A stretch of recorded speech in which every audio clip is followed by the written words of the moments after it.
Hello, it's another Gizmo, and today I'm going to be running through Fire Emblem Three Houses on Maddening difficulty. This is just supposed to give you guys a general guideline of what to do. This is what I do at least. It may not be the best way, but it's a way that I found to beat the game on the hardest difficulty. Let me tell you, it is pretty difficult. Also, this will be done without a New Game Plus, so this is just as if you just opened the game for the first time and it's just a new game, nothing else. The other thing is I won't be showing every little detail, that would take a really long time. So instead I've shortened it down to the most key points that I feel like you need to know in order to beat the game. The other advantage this has is that, you don't get all the spoilers. I mean, you'll know what happens at the end, but you won't get every little detail until you play it. So, there's that. So the first thing that happens after you first make your game is going to be a battle scene. This battle scene doesn't mean a whole lot story-wise to you until you've gotten a lot further in the game. If you're interested in watching the whole thing, you'll need to play the game yourself. Then after that, you're going to meet a girl named Sothis. She's going to ask you what your name is, what your birth month is. This is where you get to choose the gender and name of your character. For this run, I'm going to choose male Byleth, and I'm going to stick with the name Byleth as well. I'm going to pick the Wyvern Moon because I kind of like the sound of Wyvern, and then I'm also going to do just the middle of the month because why not? After that, you'll meet your father, named Gerald, and then you're going to be called outside because there are three nobles who are named Claude, Dimitri, and Edelgard who need your help because they're being chased by bandits. This will lead you into the prologue, which is just an easy battle to introduce you into the game and the mechanics and how to play it. So right away, there are two important things. The first is that one of those three nobles you just ran into is going to be your companion through the length of the game. The second, and most important, is how experience is gained. You get experience every time you perform an attack on an enemy, but you get the most experience from actually getting the kill on the enemy. So it's important to know who you're planning to be with, so you can split the experience between Byleth and that character. If you don't know, that's fine. Just make sure that Byleth gets every single kill to maximize the experience. In this run through, I'm going to pick Dimitri of the Blue Lion House. He's the one with the blue cape and the lance. So with all that out of the way, we'll get started on this level. Any of the characters that have blue under them are units that you can move yourself. So you'll see that Byleth, Claude, Dimitri, and Edelgard are movable units that you have full control over. The green units are allied units that you have no control over, but they can still move and attack. And then lastly, you have the red ones, which are the enemies. So you'll want to make sure to soften up that first bandit with one of the two house leaders that you are not planning on choosing, and then finishing them off with either your selected house leader or with Byleth. After that, Gerald's going to tell you to use the trees to help cover your advance. Before you do that, you should pull the right trigger, which will show the danger area, showing where all the enemies can come and attack on their turn. Then go hide in the trees, as Gerald suggests, and wait for the enemies to come attack you. The forest gives you a 30% advantage to avoidance, so they have a much harder time hitting you. Or at least it should in theory. Good grief, they hit me quite a bit here. After that, Gerald's going to recommend using combat arts, which use more weapon durability to do a stronger attack, but I'm not going to use them here. Then dispatch of the rest of the enemies in this area by using the strategy of letting only Byleth and your house leader get the finishing kills. The other two can be used to help weaken them up or to just wait out their turns in the trees. Once you've cleared out that area, both Kostas, the enemy commander, and Gerald are going to start to move. What I would do is wait for them to come through the trees on the other side, and in the meantime, I would use vulneraries to heal the injured units.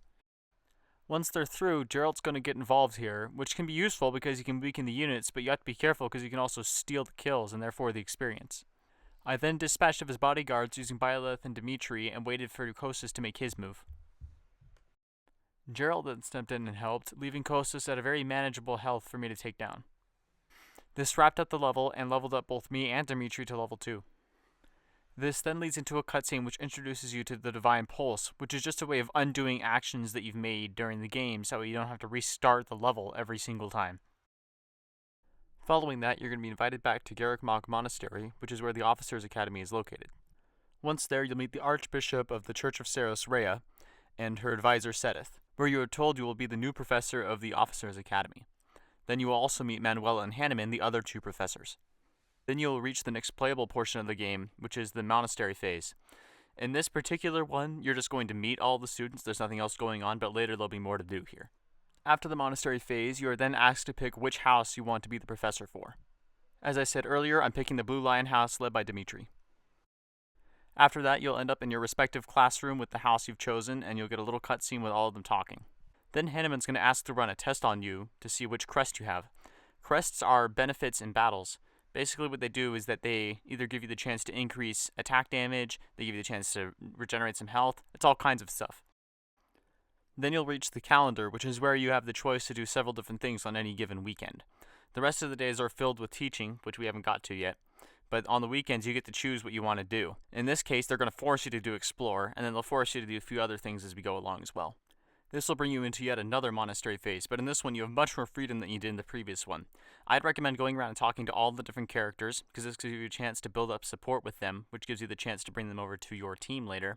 And then this also gives you the chance to complete the quests that they're going to give you, which will introduce you to the different things you can do during the monastery phase.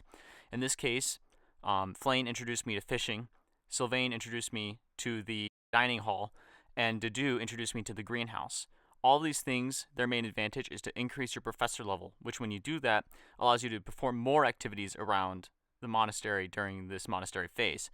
But the main reason to do that is to give you more opportunities to train your students and perform auxiliary battles, which give you experience, which you'll see later. Once you've finished talking to everyone that you want to, and completed any activities that you wanted to do, you can end your day by pressing the left bumper. After that, you'll reach Chapter 1, which is the Battle of the Three Houses. You'll be fighting the other two houses in this one. This is the first time that you'll be introduced to the pre-battle wheel, which gives you options to save the game, change the units, weapons, their combat arts, a bunch of other things that you don't really need to know right now. The main one is I would definitely click on units, and then I would definitely check the attributes of those units, and pick the strongest ones for your fight here, because you only get to take 4 with you. To check a unit's stats before a battle, you'll need to go into units and then press X on the unit that you want to look at, and it'll bring up a stat sheet showing their speed, their strength, their magic, and all the other attributes. After you've determined who your strongest characters are, I would bring the 4 strongest melee attackers and then 1 mage. For this battle, I chose Dedu, Felix, and Annette, and both Byleth and Dimitri were required to be in this battle. After you've made your unit selection for this battle, I would take all of the vulneraries and weapons from the units who are not participating in this battle and give them to the people who are. In particular, you want to give the bows to anybody who is not a mage. As many bows as you can, you want to get those involved. Another important thing to check out would definitely be the map section. This allows you to view all the enemies and the stuff on the map before you actually go into it. This also gives you the chance to move your units around depending on where they are. You may want somebody in front who's actually in back and vice versa. I would also highly recommend saving after you've made all of your battle preparations, just prior to starting the actual battle. So you'll see that the victory conditions are to rout the enemy, so that means you have to remove every enemy off of the map. So that means you gotta destroy both houses, which are both going to be attacking you, by the way, never mind the 3 houses part here. An important feature to make use of here is the details button, which is X. When you hover over an ally or an enemy, they will give you the details and stats of that person. The most important one of which is the attack speed, which is marked as AS. If the attack speed of one unit is 4 or more than the other unit, they will double the other unit, meaning they get 2 attacks for every one of theirs. Ignatz, Lorenz, and Dorothea are all going to move on their turn, regardless of whether or not you move into their range of attack on your turn. So I would definitely grab the trees on this first turn here, so that way Lorenz will come and attack you and you get the advantage. On your turn, you'll definitely be able to attack Lorenz, and you should be able to get attacks on both Ignatz and Dorothea. I would focus your attacks on 2 of them, Lorenz and somebody else, and finish them off. You'll have 1 left to deal with, and he'll get in turn, but there's nothing much you can do about that. This is one battle in particular where you're going to be using a lot of combat arts, because you just can't overcome not having enough units to perform regular attacks. Another thing to keep in mind here is the distribution of experience. I had to give that kill to Dimitri, I didn't really see another way to do it. But in this case, you can see I used Byleth on an attack that I probably should have started with Annette because she has the range, just because I wanted to get the kill to somebody else. You need to level your units as evenly as possible, or it's going to be very difficult later on. So after surviving through Ignatz's turn, I then finished him off very quickly using the remaining 5 troops that I had. This is where you have 2 options in this battle. You can either go and attack the rest of the Black Eagles, where the Golden Deer will then join them, make life very difficult. Or you can go and attack the Golden Deer, where the Black Eagles will not attack until you finish the Golden Deer off. So I chose to attack the Golden Deer. Now, keeping in mind Geralt's advice, you don't want to go rushing into the trees and attacking them because they have that wall and they'll have a crazy high avoidance. What we want to do instead is use somebody to lure them out. In this case, I used Dedu to take Hilda's attack, and then lure Claude out into the open where he could be taken on by the rest of my units. Now you can see here that I ended up losing Dedu in the process on a very unnecessary critical hit from Claude. But it's unimportant because this is the practice battle, so you can lose people and they won't be lost permanently. But keep in mind, they will be lost permanently in any other battle, other than the Battle of the Eagle and Lion, which comes much later. So things were going pretty well, and then they suddenly weren't, and I was killed by the Black Eagles, which unfortunately you cannot see because I wasn't paying attention and the recorder died. What then proceeded to happen was me dying several times, including me trying the Black Eagle side and finding that was not the way to go. I did finally make it back to where I was on the first run through, and this time I was able to take down Claude without losing any units. That left Hilda all alone, and that was easy to take care of. I then situated myself in the trees and waited for Hanneman to come to me, where I then attacked with everybody and finished him off fairly easily. So, as I mentioned earlier, now that the Golden Deer are defeated, the Black Eagles are going to get involved. So I waited just outside their range and waited for them to come to me. I then defeated Hubert and then Ferdinand, leaving Edelgard for last. You want to be careful about how you position your troops on this, because if Dimitri or Byleth is defeated, the game is over. So you have to be careful to make sure they're not going to be attacked and defeated by Edelgard on the next turn. Now, Edelgard is particularly difficult for my group of characters because she is both strong, fast, and has high defense, and I chose all melee characters on this particular run-through, meaning that she has the advantage against them. Because of this, I had to sacrifice two of the characters that are not Dimitri and Byleth in order to defeat her, but this is okay because, again, these characters are not permanently gone in this particular level. With Edelgard defeated, that leaves only Manuela, who will remain on that platform until you move into a range of attack. To be on the safe side, I used Sylvain to lure her out, just because I didn't want the critical to happen against Dimitri or Byleth and make me start the level over again. With Manuela now in the open field, I took her down without too much difficulty and beat the level. After that, Setith's going to tell you what your next mission is. In this case, it's to dispatch of some bandits. After your meeting with Rhea and Setith, there will be a cutscene in which you see Kostis, the leader of the bandits that you're sent to dispose of, meet with the Flame Emperor, who is one of the main bad guys. Basically, the Flame Emperor tells Kostis that he needs to go die by our hands.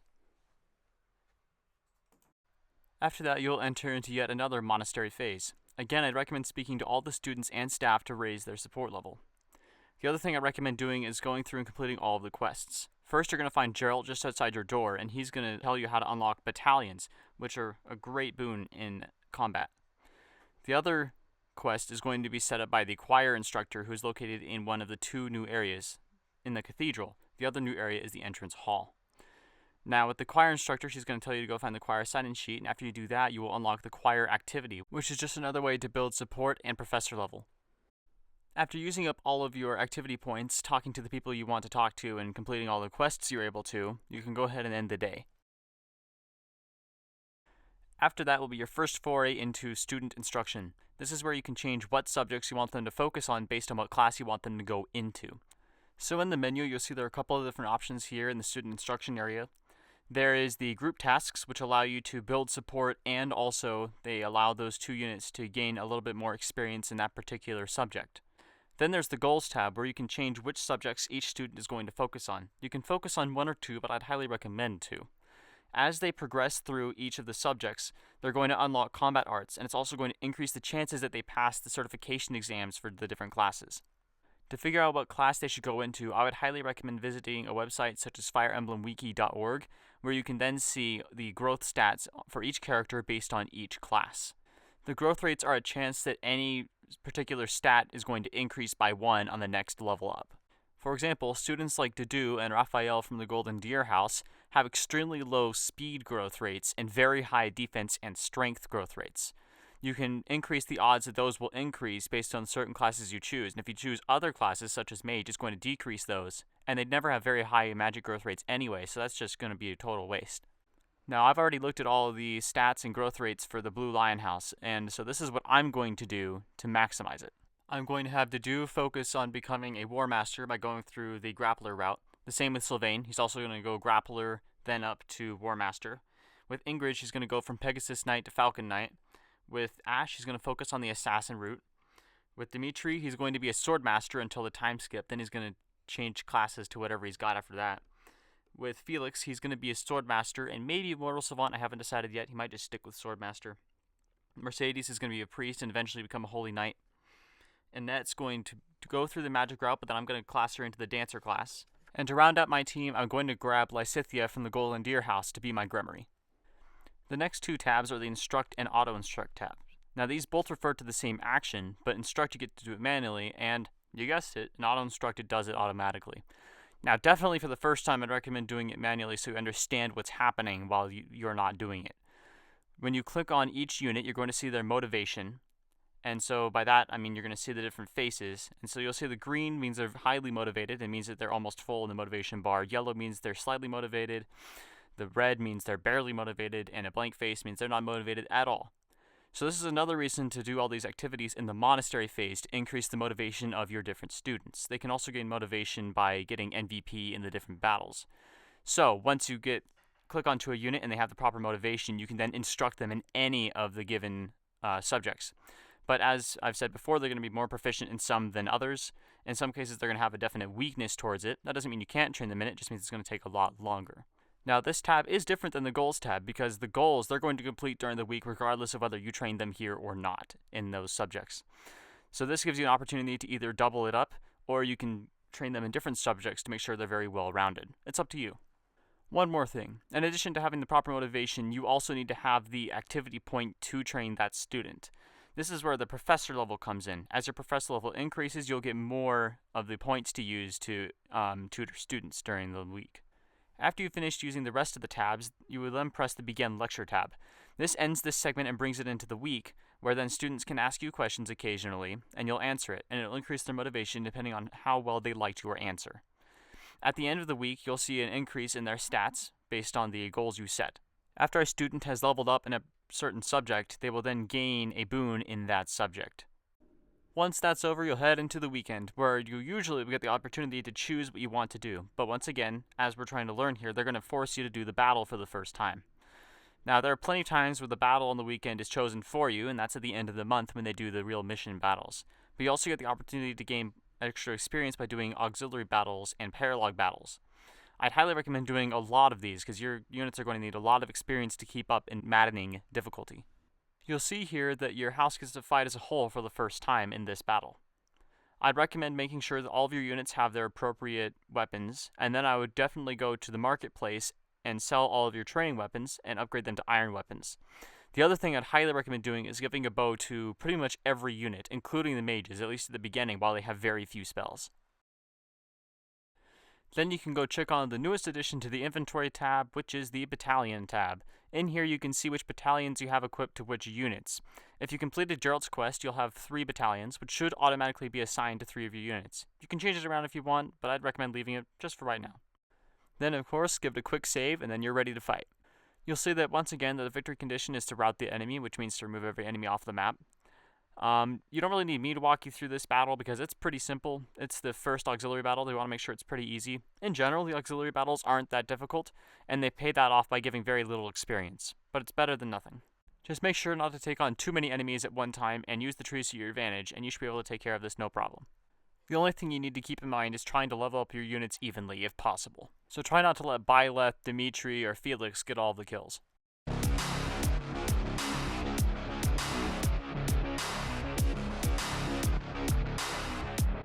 You may notice some of my units attacking 4 times, and no, I'm not cheating. I'm just using the weapon called gauntlets. These allow you to basically fist fight, and every time you attack, you get to strike 2 times regardless of your speed. And if you have enough speed to double them, well then you do 2 attacks twice, so 4 times.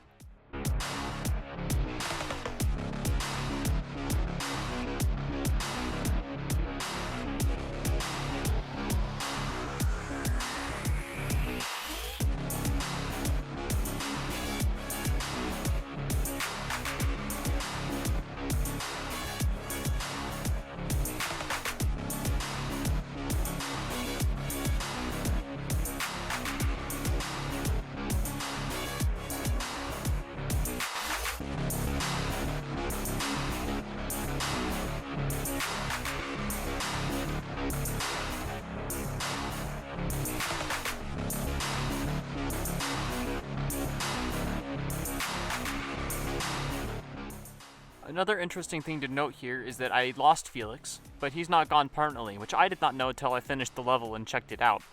Turns out you can lose the units in this battle as well and they won't be gone permanently either. But don't try doing that in other battles, I promise you they will be gone.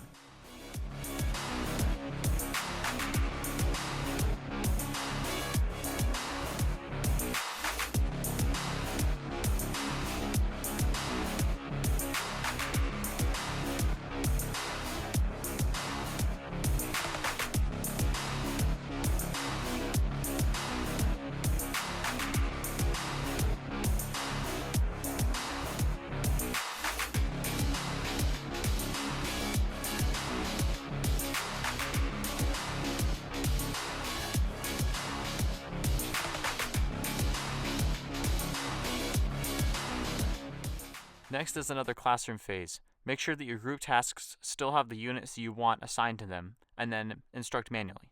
At this point, you might start getting pop-ups saying the specific students would like to speak with you.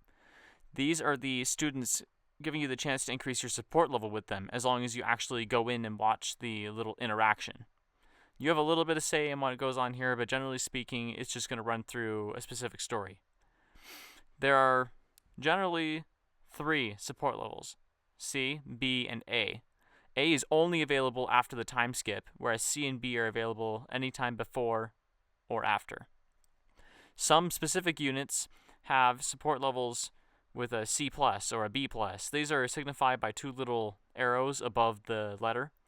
And this just means that there's a little bit extra going on with that student. They have a little bit more to progress through with the person that they're talking to.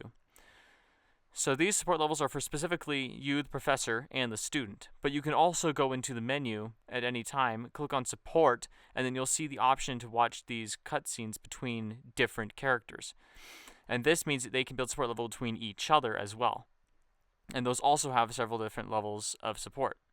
Now, the different levels of support are going to help you increase your aim and your avoidance in particular, and that the boon that you get from being near that student increases as the support level increases. The same for the students next to other students who they have a high support level with. Now, I had a lot to get through here, so you watched the entire cutscene between me and Ash, level C.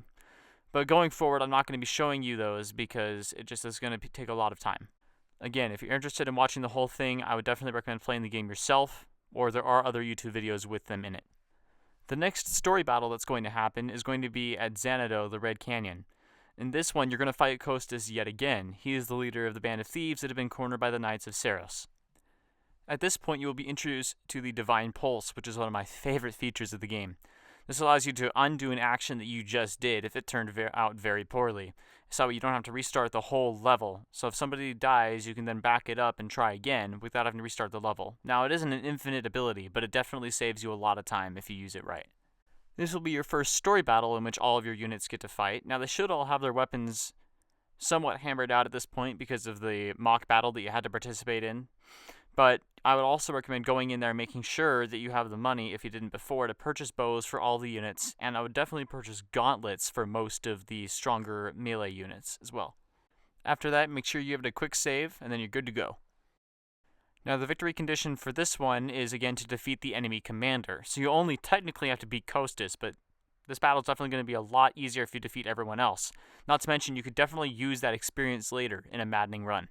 Now, in this battle, you'll first be introduced to archers, who have a +1 range on the normal attacks, so they actually can attack with a range of 3 as opposed to 2, which makes it very difficult because then that means you don't get to respond with an attack until your turn.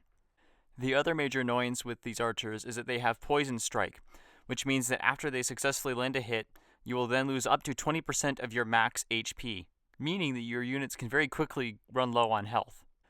So I would start this level by trying to draw those units off of the bridge down to where you can attack with everybody, because that bridge only allows 2 people across, so you're going to be really, really congested if you don't try and lure them out into the more open space.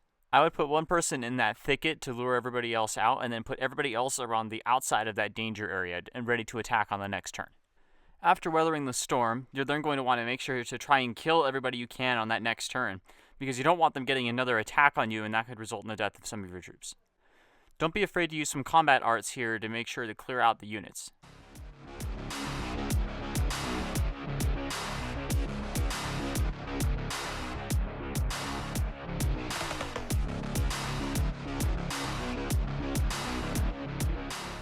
Once it's the enemy turn, you'll see that another group of enemies begins making their way towards you. What I would do is avoid being on the bridge, because again, it's going to be way too congested to kill them all. So back up and let them come to you. Once they're close enough, use the danger zone to determine where your units need to go to be as close as they can without being in the zone. Except for one troop who you're going to want to use to lure them to you. At this point, you should know what to do. Use all your units to finish them all off while trying to spread the experience around as best as possible.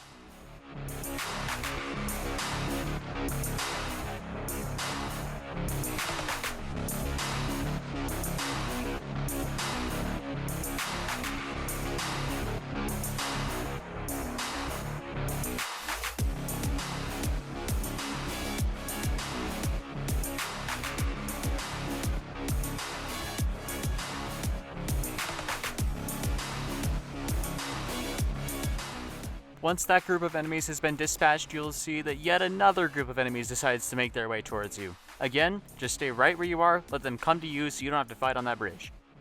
The other advantage waiting on this side of the bridge has is that the thieves move one square further each turn than the priest that accompanies them, so by the time they reach you, you only have to attack the two thieves, and then the priest will come by himself. Along with combat arts, don't forget to make use of your gambits. You only have 2 uses of them per level, but then again, you do have 2 uses of them per level, so make sure that if you really need to, use one.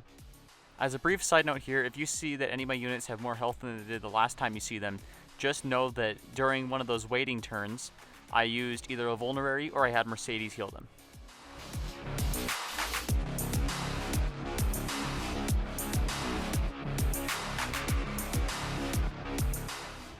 As you can see, yet another group of enemies begins making their way towards you. But again, just employ the same strategy, let them come to you. This will be the last group of enemies though that comes to attack you. The rest of these guys are not going to move until you attack them. Kill the priest and then move back off the bridge and hold up your defensive position again. When they're close enough, dispatch that group of enemies as well, while making sure to stay out of the range of that group of 3 up there in the central area for now.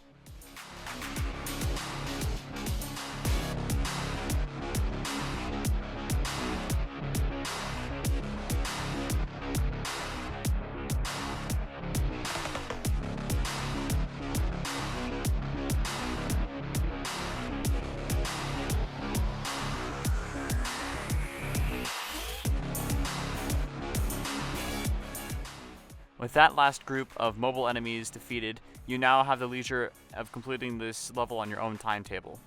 Just make your way up and surround the group of enemies in the center, staying outside of their danger zone. And then once you have everybody in position, go in there and attack. It should be pretty simple, you shouldn't really have a problem with it, as long as you're careful.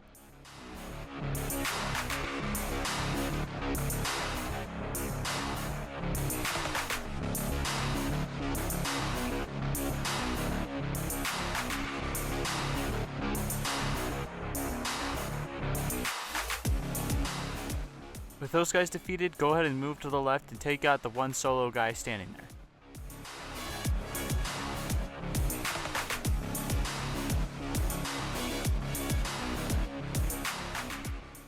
After that, a lone archer is going to come challenge you. Just wait for him to come to you and take him down. After he's defeated, split your group up into 2 smaller groups, one that will go to the left side and one that will go to the right side. After you cross the bridge on the left, most of that last group of enemies will begin making their way towards you. Just stand strong and fight with the troops you have on that side, and use the other group to attack the lone archer on the right side.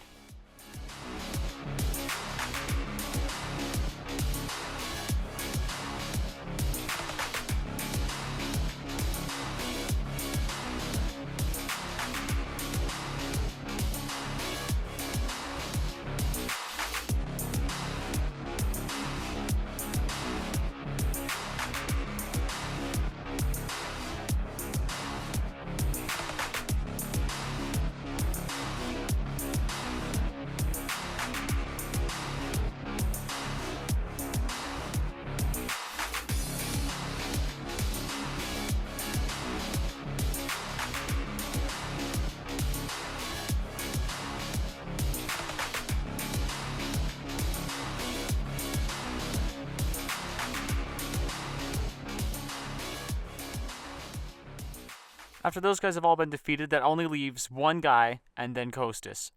Use one of your troops to lure that last guy to you, kill him, and then go on to attacking Costas. Of course, make sure you have enough people nearby that if everybody decides to miss like they did on this turn, you can still kill him. Finally, you'll just be left with Costas. Use someone who won't die to lure him out, and then just have everybody attack and finish him off.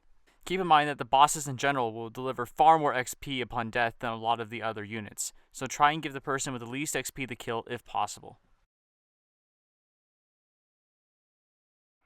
With Costas defeated, the level is over. The save screen will pop up again, and make sure to save before you move on. Next, Byleth will have a memory of the Red Canyon, and Sothis will wonder if her memories are starting to mix with yours. Then you'll head back to the monastery, where you'll have a small cutscene with Dimitri and Edelgard. Then after that, you'll have a little backstory discussion with Rhea about the Red Canyon and the goddess. And then, moving on from there, you'll get the instructions for your next mission for the upcoming month. You will also be introduced to Catherine, who will help you in that mission. After that cutscene is finished, you'll be dumped into the first weekend in which you have the ability to choose whatever you want to do on that weekend. I would definitely recommend exploring this weekend. As you can see, there are a lot of other activities going on in the day that can boost support and other things with the students. So I'm going to choose to go and explore for this weekend. This will be the first month in which you are able to ask another student to assist you with this upcoming mission. You can ask any of the students around the monastery that are not either the house leader or their helper. So for the Blue Lions, you cannot ask Dimitri or Dedu. For the Black Eagles, you cannot ask Hubert or Edelgard. And for the Golden Deer, you cannot ask Hilda or Claude. For this monastery section, I would just again go around, as always, and talk to all the students that you want to build support with and accept all of the quests. It doesn't hurt anything if you don't complete them, but it definitely can hurt if you don't have them around. In doing so, you'll be introduced to the advice box by Mercedes, where you can build support by correctly answering the question the way they want it to be answered. Jumping back for a moment to the mission assistance, I've decided to ask Lysithia to assist me in this month's mission because I want to make her my S support. After that, I went and found Geralt, who gave me the quest to unlock the lost items. Lost items will appear as glowing blue points on the floor around you, just in any of the areas. They can be anywhere. And then when you pick them up, there'll be an item with a little description telling you a little bit about who that item could belong to. At that point, you can then go find the person who that belongs to, give it to them, and you'll raise your support with them by quite a bit. After completing everything you want to do, just end your day. After that, you'll be taken back to the student instruction. Once again, just check on the group tasks and make sure to train your students. Once you used up all of your activity points, just go ahead and finish the lesson. This will lead you into the next weekend, in which I highly recommend completing an auxiliary battle. As I said before, I won't be showing the auxiliary battles because you guys don't really need me to show you how to do them, and these videos would get really, really lengthy. So I'll just cut through to the end and you'll see stage complete. I'm also going to start doing the same thing for the instruction phases. Just make sure you keep doing the same stuff I already mentioned to you, and just know that they happen generally after every weekend, no matter what activity you choose to do. For this weekend, I'm choosing to do a seminar. A seminar is where either you or one of the other faculty members hosts a seminar on a subject of their skill. So, for example, Sedith always gives instruction on things like authority and spear, So what you'll do is that you'll look and it'll show who will be attending. It will always be you unless you're the one performing the seminar, and then it will be a random number of students based on whether they have interest in the subjects that are being discussed about in that seminar. At the end, you'll see the skill level increase for all of the attendees in all of the skills that were discussed at that seminar. Of course, that concludes the weekend, and then you'll start the next week, in which you'll do a little bit more of that lesson planning. You'll start to get into a bit of a rhythm here at the beginning of each month. You'll take a look at the weekends, you'll decide when you want to do the monastery visit, and then you'll do other things on the other weekends depending on what you want to accomplish. Generally speaking, I try to get in at least 2 weekends of battling and 1 monastery visit. If there's enough weekends, I might throw in a seminar or a rest day to help recuperate the Sword of the Creator, which comes later, or some of the motivation for the students, so that way when I do the lesson planning, they actually can, be trained. Once one of your units reaches level 5, you will unlock the beginner exams, which anybody can take at a level 5. And at that point, that's when you can start moving your units into their specific classes. So you need to look at what the stats are for the unit. So you need to see what their proficiencies are and see if they qualify to take that exam and what the odds are of passing if they do take that exam. After they've successfully completed the exam, that new class becomes immediately available for them to use in the next battle. You can choose whether you want them to use that class or their previous class or a different class by going into the pre-battle menu and then changing their class. Now keep in mind that anybody who's taking the exams will only be able to take 1 exam per weekend. The other thing is that they all require a beginner exam seal to take it. And so if one person fails, then they use up that exam without getting the certification. You can purchase more of these from the item shop. That leads us into our next mission battle, the Magdred Ambush. Again, you know how to start battles at this point. Make sure to go into the item shop, make sure that all of your units have their weapons, and make sure that they're not about to break. If they are about to break, sell them, buy new ones. Make sure everybody's got a bow or some sort of ranged attack, as well as some sort of melee attack. If they are a mage, they probably don't need either a bow or the sword, but they may not have a lot of magic yet, so it still might be worth it. Then lastly, you're going to want to make sure that everybody's placed in the right positions. In this battle, I'm going to give you a little heads up here. There's a lot of fog, and so you won't be able to see more than about 2 or 3 squares away from your units at any given time. So make sure to put your stronger units in front, your weaker units in back, so that way when you get surprised by anybody coming out of the mist, you won't lose people. As I'm sure you've seen at this point, Catherine and 2 of the church soldiers are going to help you out in this battle. Catherine is a little overpowered, and so she can be a bit of an experience sponge if you're not careful, but you definitely want to use her to help through this beginning part where there are a lot of enemies in the fog that you cannot see. So I would start by moving everybody up right behind her and using her as a bit of a barricade and kind of help and get everybody situated right off the start. There will be a couple of enemies that show their faces and attack. Just let Catherine take care of one, you take care of the other. Make sure to keep everybody back. Don't push out too far, or you will be surrounded very quickly. Since you have some healers with you, I'd make use of them and try and heal as many units as possible going into this, including Catherine or the church soldiers if they need it. The best strategy for this particular map is to just kind of let the enemies come to you. A lot of them will, and then you can go find out the few who are hanging out later. Now, fortunately, the church soldiers are not required to stay alive as part of the victory conditions, so if they do happen to die, it's not a big deal. As a matter of fact, they aren't particularly useful in the first place, other than just as like meat shields. But definitely make sure to follow behind Catherine, let her take the lead. As she does, she'll just expose enemies, and a lot of times they'll die attacking her, and you can just kind of follow behind and clean up what's left over.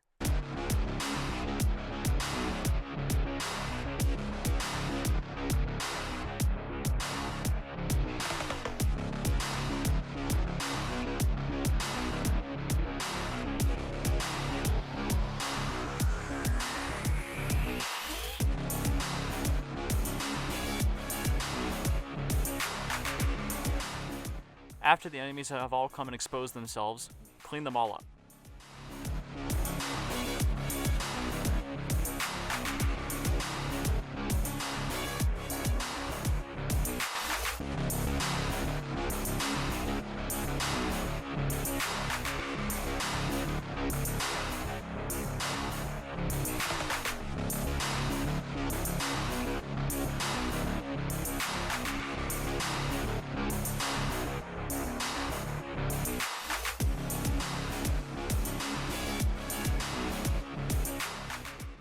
Eventually you'll encounter a dark mage who is hiding in that central group of trees. If you take this guy down, all of the fog on the map will disappear, so definitely make it a top priority to take him down once you finally find him. I definitely recommend against fighting him in the trees if at all possible. Try and lure him out into the open by retreating just a little bit, healing everybody up, and then he should come to you, and then you can take him out with a lot more ease in the open.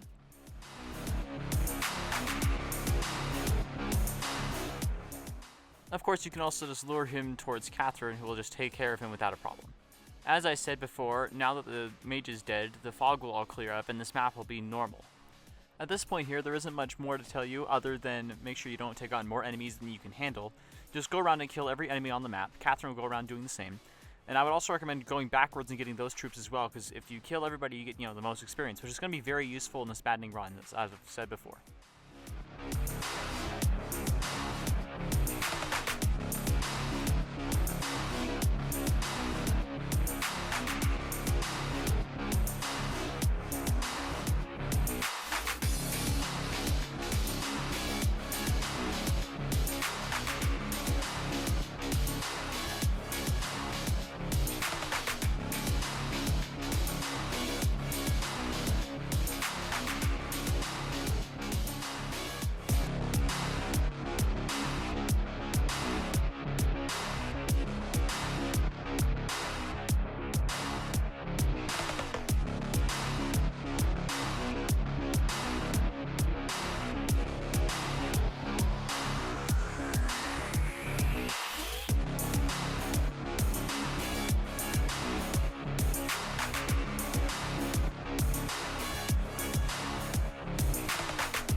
You may notice on this particular attack that Catherine only gets one swing in on her 4-swing attack. That's because Thunderbrand broke. She used it so much during the course of that battle that it's all used up. So that means that when she attacks, she only got to use that one before it broke. So her chances of hitting go way down, and she only ever gets one hit with it, which is why now she misses every time she swings at them, and also they have a much higher chance of hitting her.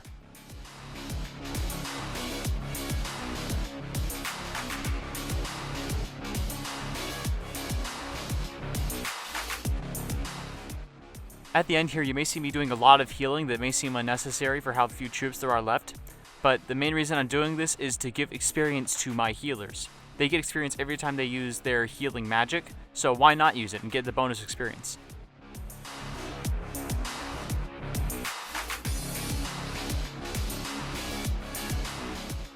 When you finally have only Lord Lonato left, I'd recommend surrounding him as completely as you can before attacking and making sure you can have everybody attack, on one turn. So once that's all set up, go ahead and attack with your strongest units first, saving your weakest units for later. He is definitely more susceptible to magic than he is to melee attacks. He is very strong in that category. But you want to try and give that kill, obviously, to the person with the least amount of experience, since the commander kill gives you a ton of experience. When Lonato is defeated, the level is over. Just make sure to save it before you head on. After that comes setting up the next chapter and a little bit more story. Catherine comes back and tells you that she found a note on Lord Lonato saying that it has a plan to assassinate Lady Rhea. You guys then take this information and you talk with Sedith and Rhea. They say the plan is unrealistic at best, but best to be prepared just in case. So they say that your next mission will be to stop any potential assassination that there will be on Rhea. When you bring this up with your students later, Dimitri will bring up that he thinks that there is more going on behind this than just an assassination plot, and that it's all a distraction and a decoy. You will then be introduced to 2 new staff members at the monastery, Shamir and Cyril. And this brings us into the next month, and also brings us to the end of this recording. This is part 1. There'll be many more parts. I'm not sure how many yet, but I will go through the entirety of the Blue Line route. There's no need to worry about that. I just have to make sure to get it all recorded and then, trimmed down and edited and everything, which does take a lot of time. So they will be coming out. They just won't all be all at once. And also, if I put this all out there as one video, it would be a multiple hour-long video. So I figure if I break it down into parts, you can kind of find what you're looking for faster without needing to skim through an entire 5-hour video. So, thank you for watching. I hope you enjoyed. This has been another Gizmo.